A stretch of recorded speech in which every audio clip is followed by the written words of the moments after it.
नमस्कार साथियों, स्वागत है आप सभी का दीपक साइंस सेंटर चैनल पर। मैं हूं दीपक। आज हम बात करेंगे विज्ञान के बारे में।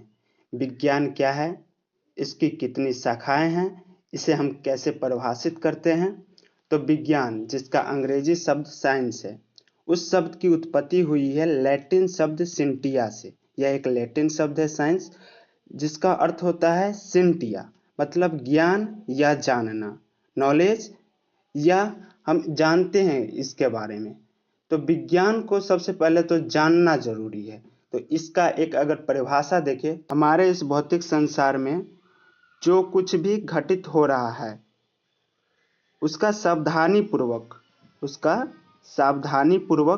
और क्रमबद्ध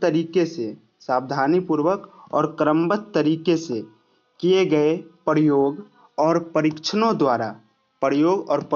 द्वारा प्राप्त ज्ञान को ही विज्ञान कहा जाता है।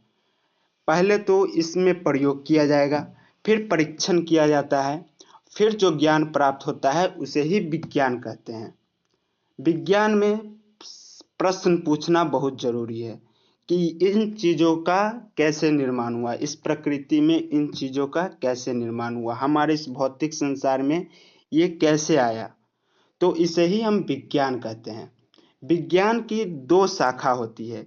विज्ञान की कितनी शाखा होती है? दो शाखा होती है। पहला प्राकृतिक विज्ञान, जिसे जीव विज्ञान भी कहते हैं, और दूसरा भौतिकीय विज्ञान।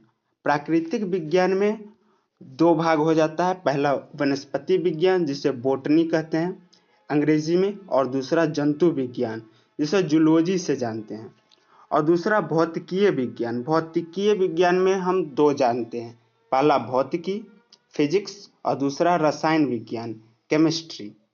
हम अगली वीडियो में जानेंगे भौतिकी विज्ञान किसे कहते हैं, फिर जानेंगे रसायन विज्ञान किसे कहते हैं, फिर जानेंगे प्राकृतिक विज्ञान, जिसे जीव विज्ञान भी कहते हैं, जीव विज्ञान किसे कहते हैं, फिर और भी बहुत सारे टॉपिक जानेंगे। तब तक के लिए जय हिंद।